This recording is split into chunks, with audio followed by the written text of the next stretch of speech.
Olá pessoal, estamos retornando aqui para a continuidade da palestra da professora Michele Mendonça sobre manejo da fase de cria, terminou sendo cria e recria de poedeiras, tá? Então vamos aqui convidá-la novamente aqui a... E ficou uma pergunta no ar aí em relação à fase da transição da Olá, pré-postura. pronto. Pré-postura para... Bom, professor, eu Isso, estava já pedindo aqui a pergunta novamente, tá? Para isso. a gente falar. Melhorou? E agora tá melhor já a sua imagem, viu? Ah, Acho que então tá bom. vai ficar bom agora. Então tá bom.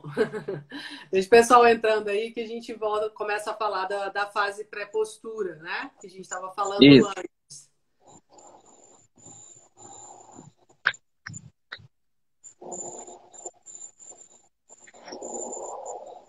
Melhorou o áudio, André? Melhorou. Ah, então tá bom. Eu me lembrei agora, antes que volte o assunto, Hum, você estava falando de uma omeleteria, né? Que abriu aí na sua cidade. abriu em Juiz de Fora. Nem sei E se está fora. Ah, atendendo. É, e aí um colega aqui também está querendo fazer um. Aí eu me lembrei, olha, lá em Juiz de Fora tem uma, já tem uma. Vamos ver como é que é o modelo, né, do negócio lá. pois é, pois é. Eu vou buscar o nome depois, eu vou ver se eu compartilho com você. Legal, legal. Bom, gente, Bom, vamos falando então desse manejo da fase pré-postura, que é extremamente importante. É, nessa fase pré-postura, utilizar uma ração própria para essa fase é extremamente indicado, porque a gente inicia uma ração na fase, é, na fase de cria, né, de recria, em torno de 1% de cálcio. Depois a gente vai para uma ração de postura com 4% de cálcio. Para a gente atingir esse nível de cálcio na ração, né, a gente normalmente utiliza dois ingredientes: fosfato de cálcio, que vai fornecer fósforo e cálcio, uh, e o calcário calcítico. Quando a gente faz essa alteração, normalmente a ração de postura ela vai em torno de 7, 8 quilos até para cada 100 quilos, ou seja, 8% de calcário. Esse calcário, além de ter um gosto amargo, apesar das pessoas acharem que a ave não sente gosto, ela sente gosto, ela é menos sensível do que outros animais. Então, quando você faz essa mudança brusca, ela pode rejeitar a ração. E aí, no momento que ela vai precisar ter cálcio suficiente para fazer a formação da casca. Bom, a ração pré-postura vem com um nível intermediário de cálcio, em torno de 2,5%, que além de favorecer que as aves tenham esse acesso ao cálcio de forma gradativa, faz com que essa ave reserve cálcio, faça essa reserva de cálcio na medula, né, no osso, para que no momento da postura ela tire isso, faça essa retirada do cálcio do osso para botar na casca, para fazer a formação da casca.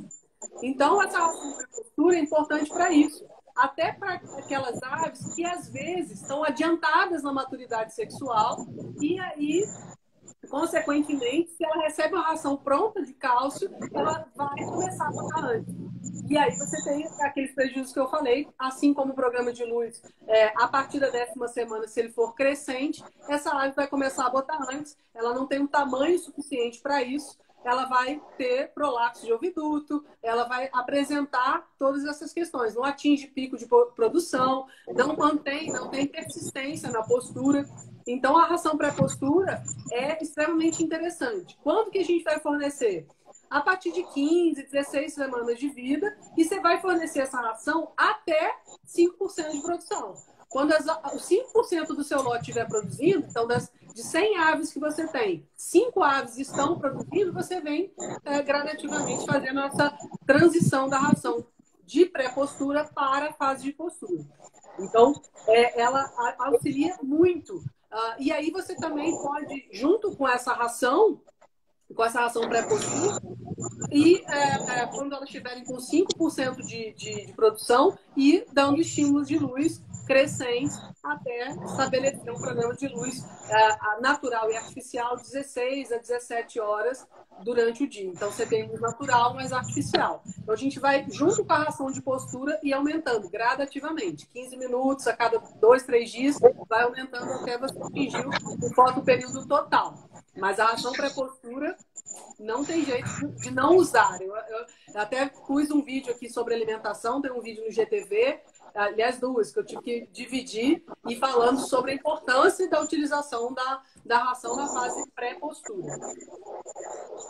Professor, passou aqui algumas perguntas, eu consegui anotar duas aqui, tá? Uma pessoa perguntando sobre a questão da queda de pena na fase Sim. de recria, né? Se está relacionado com a nutrição. E outra pergunta em relação ao tempo que você deve deixar essa ave ao pasto, né? Livre ao pasto.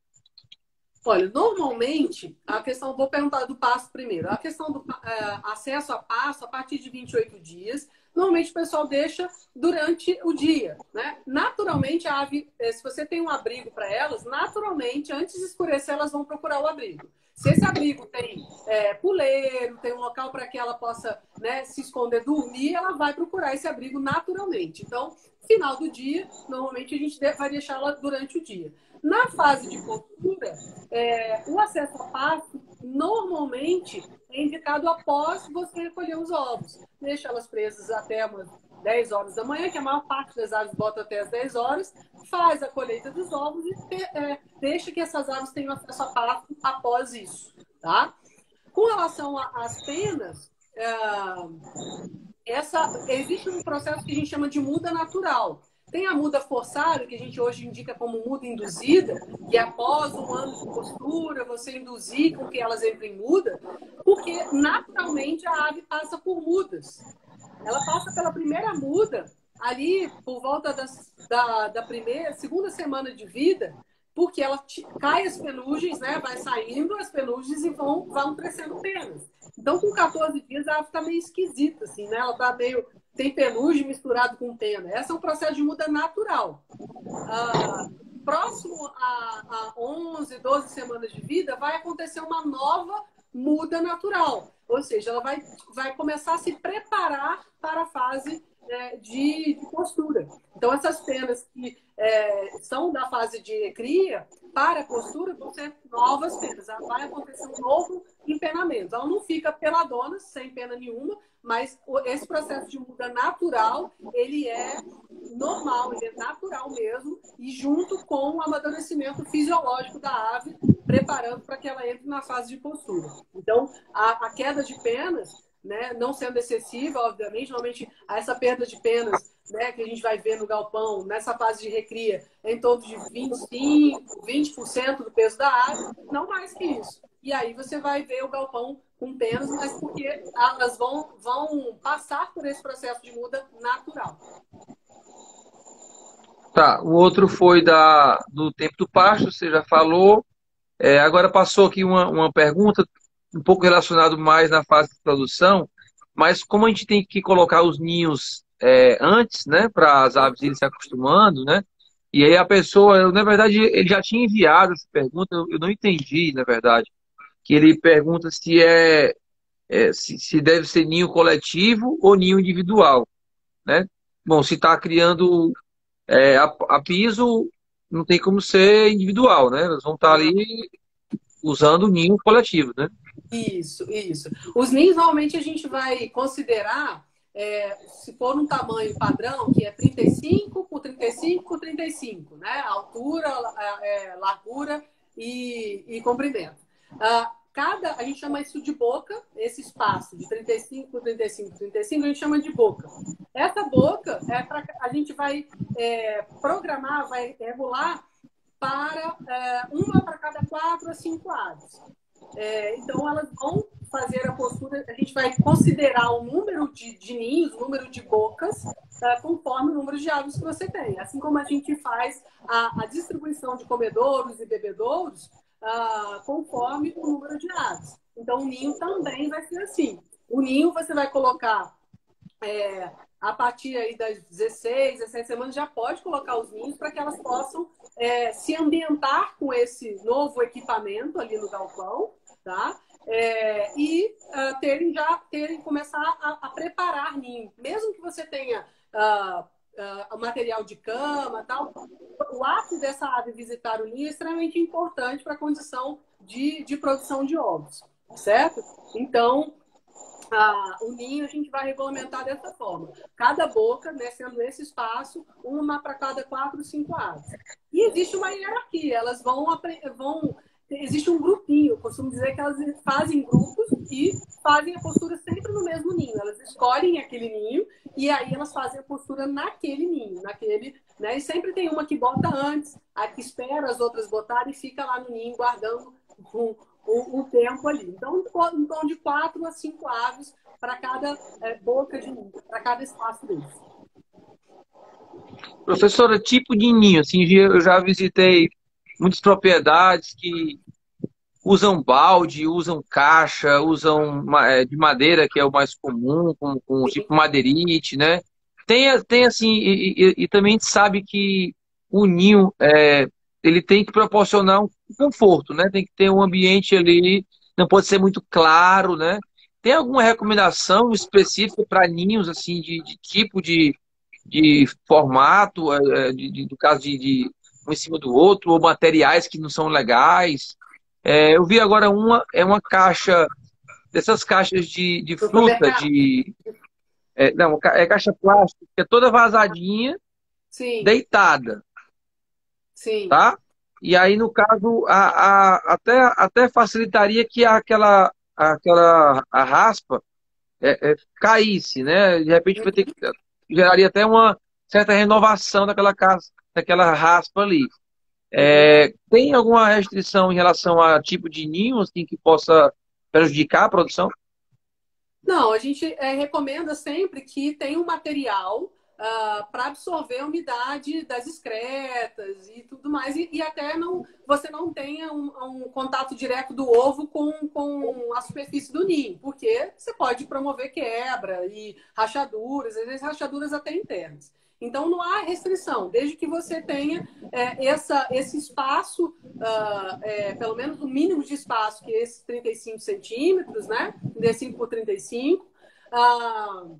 Esse local tem que ser um local mais escuro, não pode ser direto sobre incidência do sol e luz solar, ou mesmo até de iluminação artificial, porque as aves preferem locais, ninho mesmo, né? Aquele lugar aconchegante, para que ela possa fazer a postura. É sempre lembrar que a ave está fazendo a postura, está produzindo um descendente, mesmo que não tenha um galo lá fertilizando aquele ovo, o ato da postura é um ato de produção de descendente. É um óvulo, né? Oi? Oi, André? É um óvulo, né? É É um um óvulo, óvulo? né? Que ela está Isso, colocando. é um óvulo, porque ele não está fertilizado, não está galado, mas ela está fazendo o ato né, de manter a espécie, de reprodução. Bom, então o local tem que ser escuro, né, tem que ser mais escondidinho, material para absorver, não pode ser direto no chão. É uma coisa que é uma condição, assim, deixar direto no chão, você vai promover com que as aves algumas aves possam fazer a postura no piso. E aí não é interessante, porque a incidência de choco aumenta, delas quererem chocar, mesmo não estando fertilizado, a ave choca. Ela não sabe que 21 dias vai nascer o pintinho dela. Então, é importante que você evite o choco. E aí, você colocar ela pelo menos 30 centímetros de altura do piso, né? Não deixar ela direto no piso. Então, colocar esse ninho. Mas existem várias formas. O pessoal faz balaios, faz caixa de supermercado, essas caixas de levar compra e coloca lá. São essas características que a gente vai chamar atenção. A altura do chão, não deixar direto no piso, em um local que seja escuro, mais aconchegante. Normalmente esses de madeira, eles são indicados por isso, porque ele é todo fechadinho e a ave então entra, né, ali e começa e faz a postura. Tem um ambiente mais natural para que ela possa fazer a postura. Ok. Chegou uma pergunta aí sobre pigmentante, o que pode ser usado Uhum. na pigmentação da gema e sobre medicação natural, né? Aí já entra na sua área aí de É, homeopatia, que vamos marcar essa palestra, viu? Pois é, vamos. Aqui falando do criatório de ninhos maiores, com espaço de 1 metro a 2 metros. Ah, tá. Então, eu acho que a quem perguntou a questão dos ninhos foi isso. Ele queria dizer se usava um ninho inteiriço, geral. Ah, tá. Que eu fui ver aqui que ele mandou aqui, é isso. Ele viu em alguns criatórios ninhos maiores, com espaço de 1 metro a 2 metros. Olha, pode ser, mas eu não acho interessante. Por quê? Porque as aves criam uma relação existe sempre uma ave que a hierarquia. Ela, assim, num ninho muito grande, você dificulta o estabelecimento de hierarquia e pode até promover briga. Então, o ideal é que você tenha espaços separados mesmo, para que elas possam estabelecer qual ninho elas querem botar, porque elas escolhem e botam sempre naquele ninho, né? E aí teve uma pergunta com relação ao acesso a pasto também. Prejudica a conversão alimentar? Ah, sim. O acesso ao pasto não é que prejudica a conversão alimentar. A ave vai gastar um pouco mais de energia para fazer esse acesso ao pasto, mas que é extremamente importante. E aí eu entro na questão da pigmentação. Se você fornece pasto para essas aves, ou couve, resíduos de horta, não há necessidade de você incluir um pigmentante nessa ração, né? Não é uma condição obrigatória.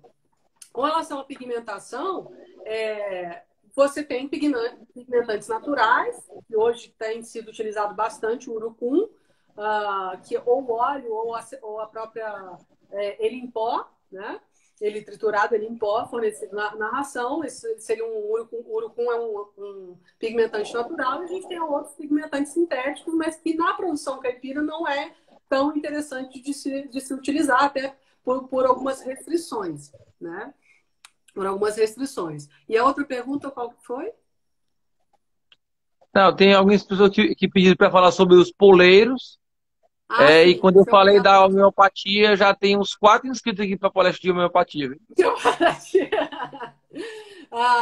Com relação aos puleiros, sim, não é que seja obrigatório. Por questões de bem-estar, sim. Se você quiser uma certificação de bem-estar, né, é indicado a utilização de 15 centímetros por ave, que você estabeleça puleiros, né, 15 centímetros para cada ave, e você vai, então, estabelecer o tamanho dos puleiros no número de aves que você tem. O ideal é que você faça andares de puleiro. Por que isso? Também, novamente, a gente traz a questão da hierarquia, que é importante ter. E que é importante que exista essa hierarquia seja justa. Como é que a gente mantém essa hierarquia justa? Deixando número de equipamentos disponíveis de fácil acesso, né? Comedouros, bebedouros, ninhos, peso da ave. Novamente, o peso é importante. Ter um lote uniforme é interessante para que esse estabelecimento de hierarquia seja mais justo, para que a pequenininha não sofra com a grandona. Então, se você tem aves com uma uniformidade adequada, você vai existir a hierarquia, mas de forma mais justa, né? Mais igualitária. Bom, com relação aos puleiros, também isso funciona. Tem as aves que são, hierarquicamente, são as líderes, elas dormem mais no alto. Então, é interessante que você estabeleça também nos puleiros, além do tamanho, essa altura, a distância entre eles, né? Com relação à homeopatia, é uma alternativa, né, de você utilizar hoje a homeopatia. É muito importante que você... A homeopatia ela vem como uma alternativa para a gente quando a gente não quer utilizar produtos quimioterápicos. Não só de forma preventiva, mas de forma curativa. A homeopatia funciona das duas formas. Apesar de que muita gente fala que a homeopatia demora para fazer efeito. Não, não tem nada disso. Tá? Especialmente com animais. Eles respondem muito rapidamente à homeopatia. Então, a homeopatia ela é uma técnica que a gente usa para auxiliar nessa saúde das aves e aí, consequentemente, você mantém.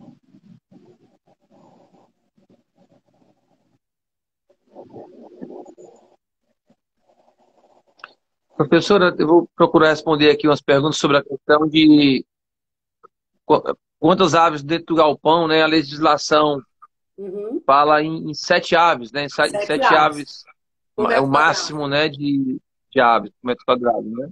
Isso. Acho que Isso. teve duas. E quanto tempo ela começa a postura, também isso pode ter alguma variação, né, em função Sim, da linhagem, mas geralmente é na 19ª semana, né, que inicia a isso. produção, né? Eu costumo dizer o seguinte: se você fez tudo certinho na fase de cria e recria, com 30 semanas de vida, as suas aves têm que estar obrigatoriamente no pico de produção. Então, eu costumo falo para os estudantes: se você está trabalhando numa granja e chegou a 30 semanas e não está em pico de produção, foge.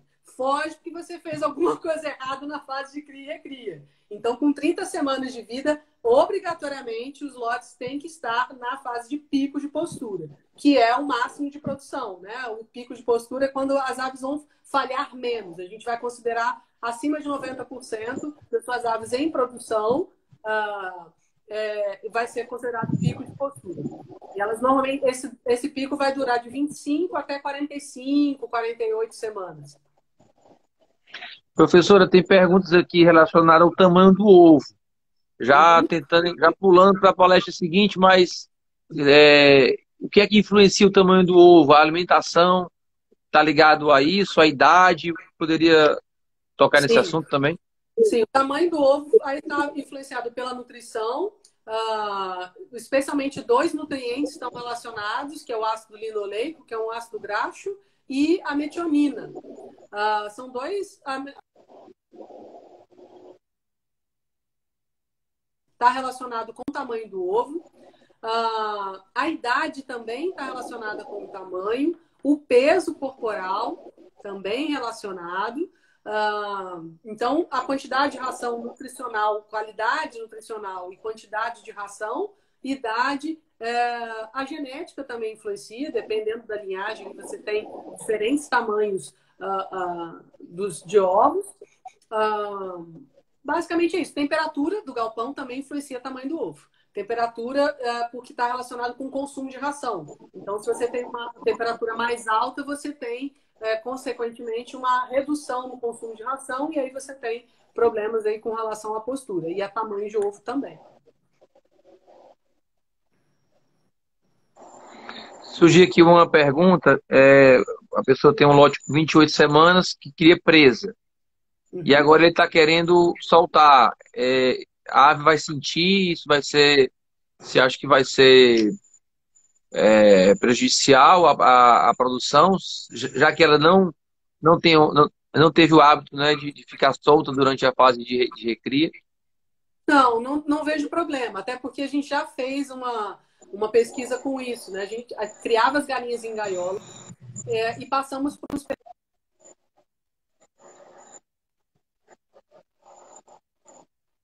6, 7, 8 aves por metro quadrado. E as aves nunca tinham visto ninho na vida, nunca tinham estado em contato com maravalha, com material de cama. Elas tinham exatamente essa idade, 28 semanas, porque a gente começou o experimento com 30. Então, transferimos essas aves da gaiola para o setor de produção em piso, com 28 semanas, e elas aprendem. A ave tem isso é inato da ave, isso já vem dela. Então, se você tirar ela da gaiola, colocar no piso, ela vai ciscar, especialmente se a Ficar morta linhagem de feliz, né? muito. E foi uma dó voltar com essa ave para a gaiola, porque Ah, a gente tinha Maria. outro experimento para fazer e teve que tirar. Eu falei, gente, não quero nem ver, porque assim, a hora que colocou ela no piso, a primeira coisa que ela fez foi ciscar e jogar cama para cima e para baixo. No segundo dia, elas já estavam fazendo postura em ninho, porque a indicação é, quando você faz essa mudança, que o material do ninho seja diferente do material do piso. Isso incentiva elas a identificarem que aquele local é ninho e o piso é o piso, elas não precisam botar no piso. Então, a gente só fez essa adaptação para que elas entendessem que o ninho era o local de postura e não o chão, porque no início elas botaram no piso. Mas fora isso, não. Fora isso, não. Então, soltar elas a partir de 11 horas da manhã, porque aí elas já fizeram a postura dentro do galpão, e aí elas tendo acesso ao pasto. Elas vão se adaptar rapidamente, vão ficar muito felizes por isso, vão agradecer por isso. É verdade. Tem muitas perguntas aqui saindo. Tem uma aqui que eu acho interessante, que tem a ver com a questão da cor da casca. Uhum. está relacionado aqui à alimentação, né? Então, isso é uma pergunta muito, muito recorrente, né? Sim. Sim, ele está perguntando se a alimentação altera a cor da casca. Não, não altera. Isso é genético. Existem algumas doenças que podem promover uma despigmentação da casca.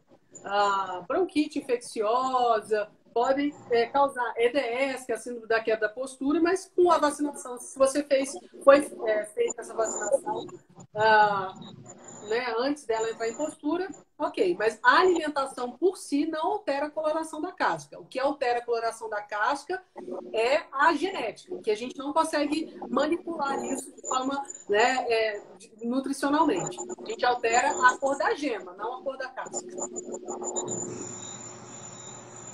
Tem outra pergunta aqui sobre a questão também de gema aqui. Enfim, deixa eu ver aqui.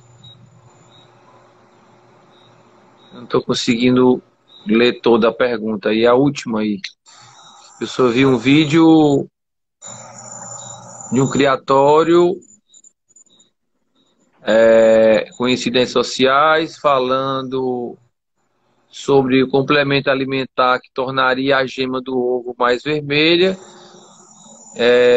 E uma dessas tinha como esterco bovino curtido.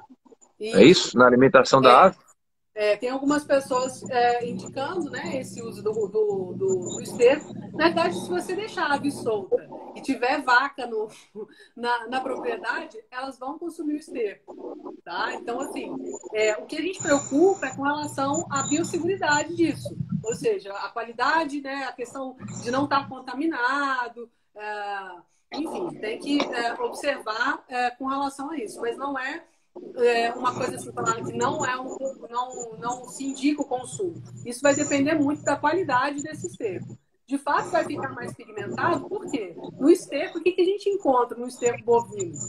Capim. Tem, né, o parte do capim que não foi aproveitado, ele vai sair no esterco, vai sair nas fezes. E aí fica mais pigmentado porque ela está consumindo carotenoides ali, e aí, consequentemente, isso passa para o ovo. A ave, tudo que ela come, ela passa para o ovo. Agora tem que ver a questão.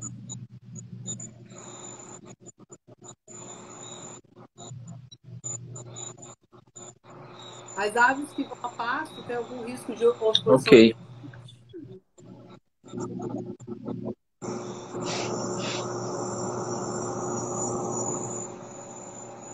Professor, acho que tem muita pergunta aqui ainda surgindo.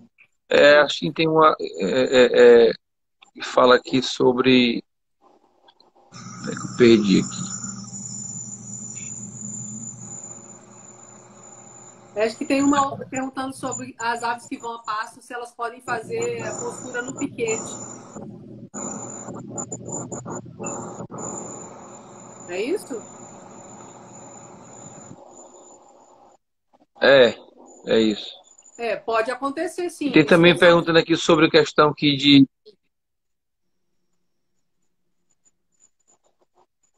Uma coisa que a gente não abordou aqui foi a questão das vacinações, né? Você falou rapidamente no começo, mas a gente tem. A Poedeira tem um programa muito intensivo de vacinas, né? Sim. E obviamente que isso pode mudar de região para região, até mesmo dentro do estado, né, de uma cidade para outra, em função do desafio que ali tem, né, do risco que aquela cidade tenha em relação a outras aves que lá possam estar sendo criadas, né? Então a gente tem vacinas oculares na água, no peito, na asa, né? Tem um complexo muito grande de vacinas. Tem alguma observação, professor, em relação a isso? Tem alguma vacina que é indispensável? Tem outras que são realmente em função da região? Como é que você orienta isso?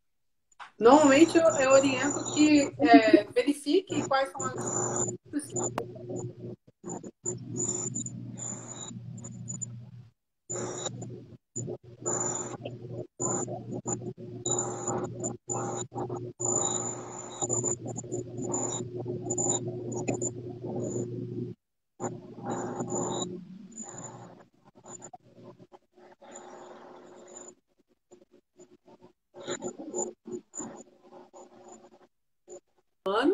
Então, ela não é obrigatória, mas ela se torna em função de ser uma zoonose para você não perder o seu lote, especialmente quem produz frango, né, que é um produtor integrado. No caso das coedeiras, a gente vai ter esse programa intensivo de vacinação na fase de cria-cria. Peraí, o pessoal está falando que está sem áudio. Tá cortando de novo. Peraí. Deixa eu ver se eu consigo.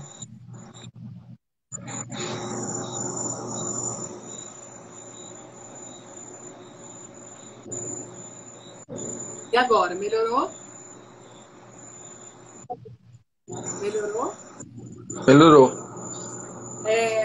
Então, esse programa é intenso porque, como a gente falou, a gente vai preparar, né, as aves, né, na fase de cria-cria para a fase de postura, para você evitar de fazer vacinações na fase de postura. A vacina indicada depende da região. Então, a gente faz um programa de vacinação conforme a região. Ela não é igual para todas as situações. Ela não é igual para todos os tipos de aves. Então, o programa de vacinação normalmente eu oriento conforme a situação da região. E também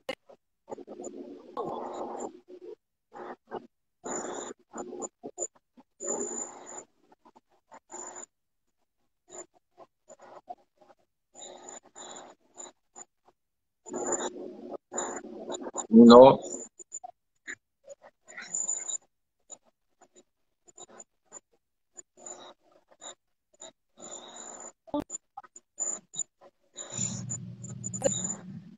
são a mesma coisa. Então, essa vacinação via oral, via ocular. A gente tem a vacinação via oral, que aí quando elas estão maiores, e aí você tem a vacinação na água. Você tem a vacinação via spray. Tá sem áudio de novo, gente?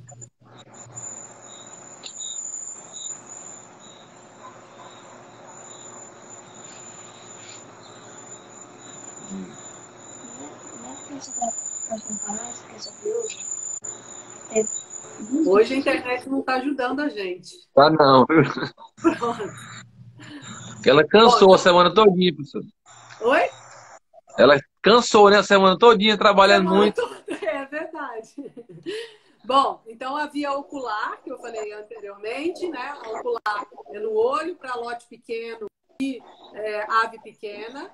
Oral, que é a via água de bebida. Muito cuidado para não usar água clorada nesse processo, senão dá o vírus.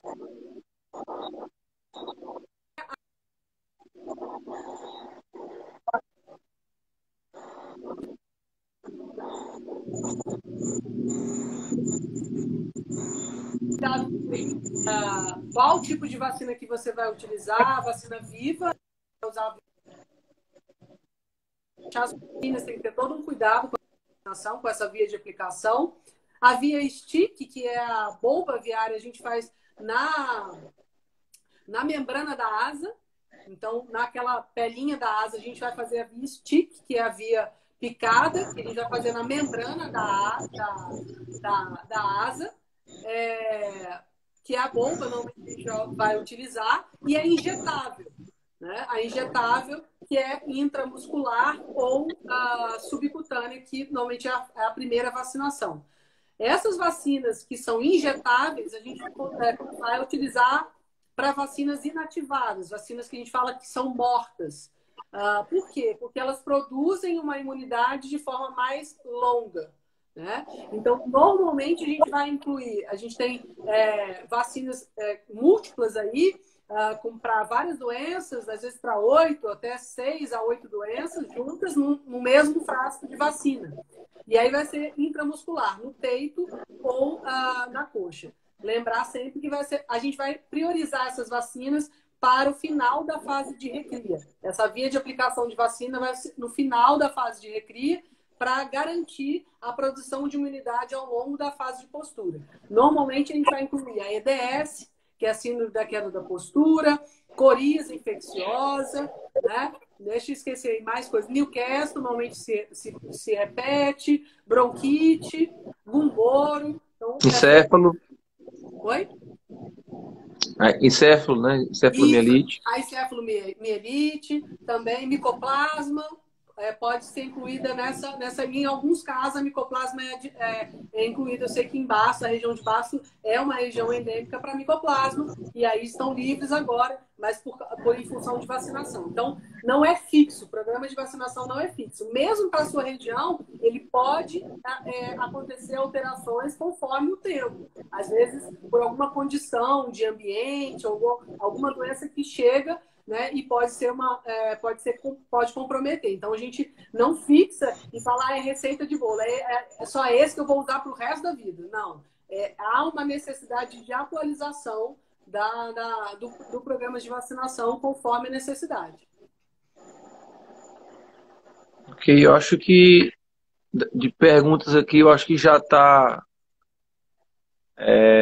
A última pergunta que está aqui na lista é em relação se há fornecimento do verde pode interferir na produção, na absorção da ração das aves, né?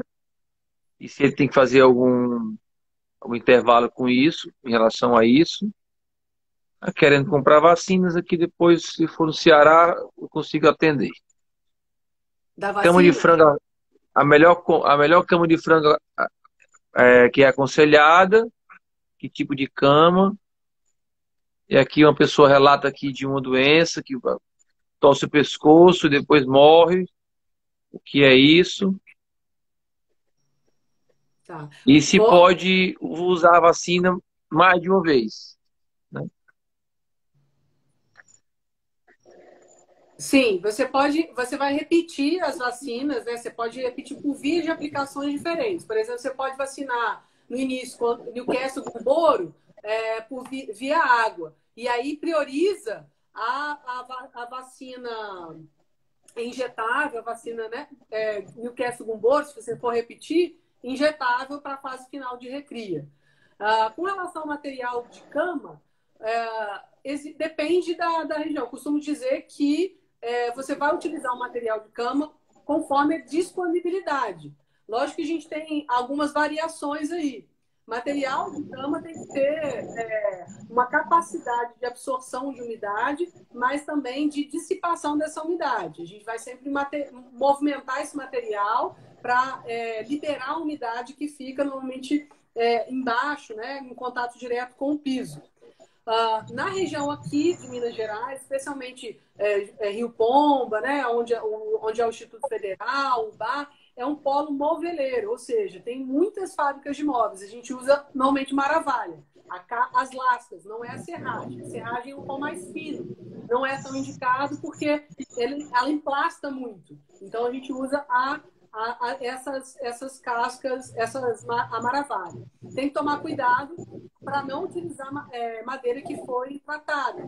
Então, só para não ter problema. Estão falando capim-elefante. Serve, se ele for bem seco, serve sim.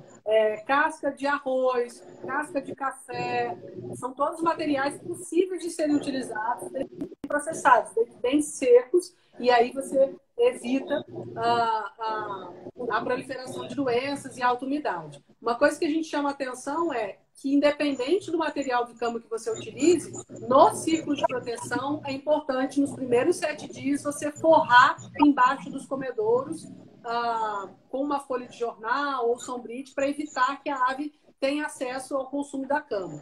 Tá? Então, com relação a isso. O que foi perguntou do verde? Se altera a digestão. Não, você vai ter acrescentar aí nessa questão do acesso à pasta uma questão de comportamento. Ela vai consumir verde, mas não vai ser suficiente, a não ser que isso seja, por exemplo, a gente tem algumas notícias de que o alface, por exemplo, o alface em excesso tem um conteúdo de água muito grande, pode gerar diarreia nas aves, e aí compromete sim a questão da digestibilidade da ração, mas em grande quantidade, somente em grande quantidade. a uma pergunta do caule da bananeira. Sim, é um ótimo verniz. O pessoal corta o caule da bananeira como se fosse um bebedouro, como se fosse um coxo. Põe água ali, isso é uma coisa interessante. O que mais que era? Qual que era outra? Professora, o caule, as folhas também? A folha também. É um É por vermífugo causa do interessante. tanino, né? Sim, ele é um vermífugo interessante. Ah, doença, na questão da doença. É difícil eu falar para você assim, ó, é isso.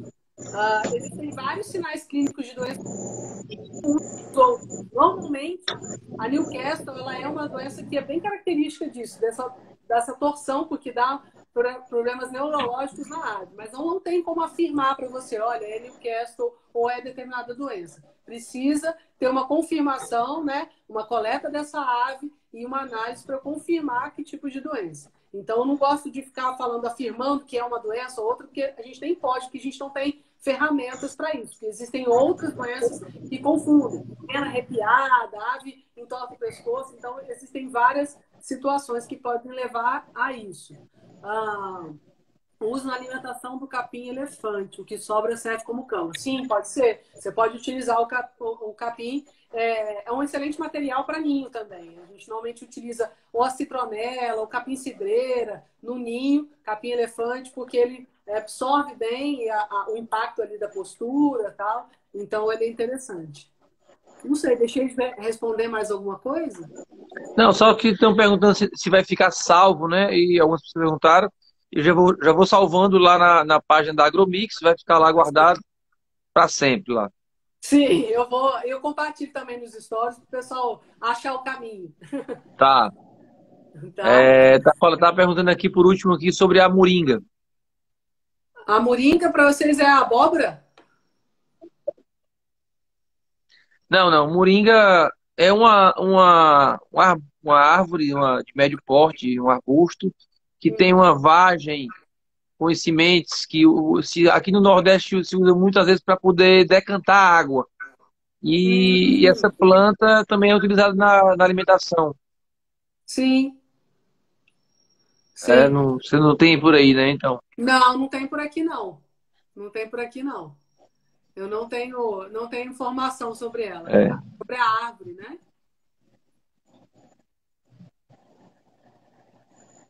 Talvez até fuja o assunto. Eu já vi galinha ingerindo sabão. O que é que pode ser isso?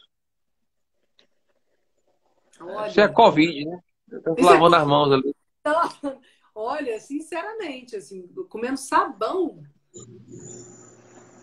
não É porque não tenho. tinha ração da Agromix, ela foi comer Não tinha sabão. ração.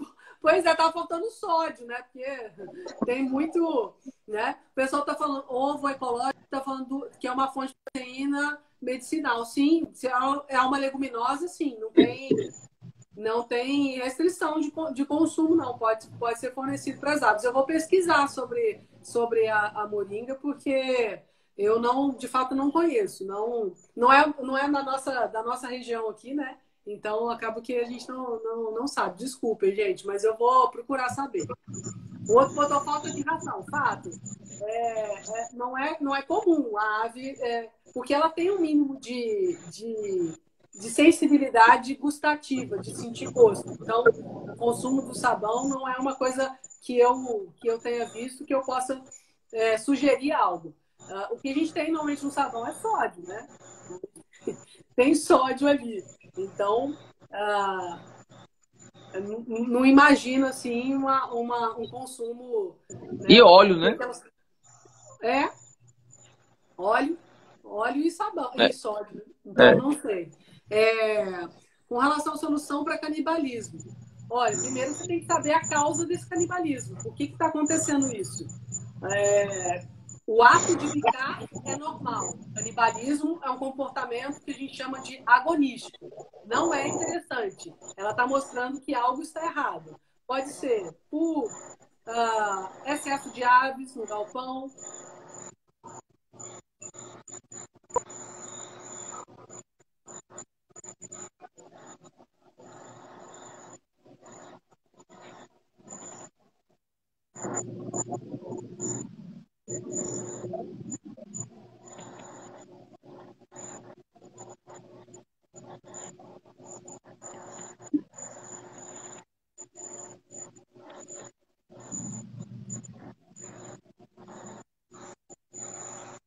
estão mostrando para você que algo está errado, algo não está interessante. Tá? Tem uma pergunta aqui sobre a questão da fumaça que sai dos aquecedores a lenha, se pode causar algum problema para a ave. Sim, pode causar. Então, quem usa aquecedor a lenha tem que ter uma chaminé. Não dá para fazer isso, colocar uma chaminé extremamente importante e deixar um mínimo de abertura para poder sair especialmente o monóxido. Né? Então, intoxica as aves. Se você deixar totalmente fechado,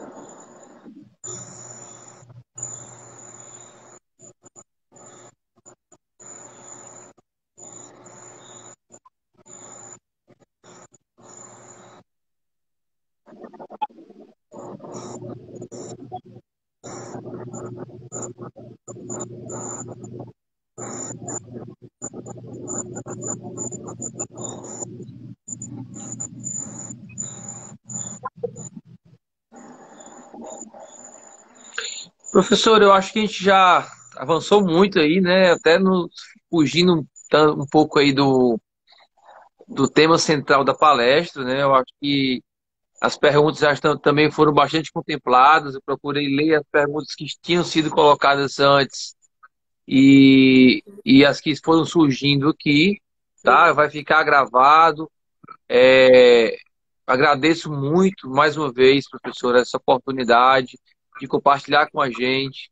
Foi muito bom. Se a gente puder marcar outra mais na frente aí, ficar na sim, fila, né? Tem 2 semanas aí que você já tá cheia, né? Mas mas para mim é vamos um sim. prazer muito grande, né? É, eu aprendo muito também, porque eu lido todo dia com isso, fiz meu mestrado em avicultura, mas a gente às vezes tem coisas, detalhes que termina esquecendo e você tem trazido muito, com muita clareza, né, tudo isso para a gente. E uma hora dessa ainda tem pessoas aqui nos acompanhando, né? Então, muito obrigado mais uma vez, tá? E fica com a palavra final sua aí para os nossos participantes.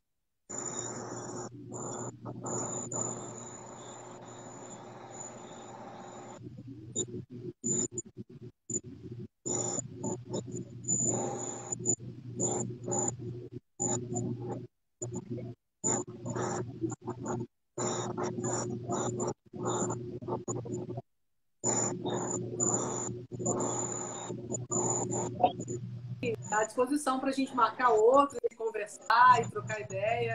É muito bacana para mim também. Eu gosto de trocar ideia, aprender e ouvir coisas, né? Eu já vou correr atrás da moringa para aprender e conhecer essa planta, que é uma oportunidade de alimentação para as aves aí da realidade de vocês.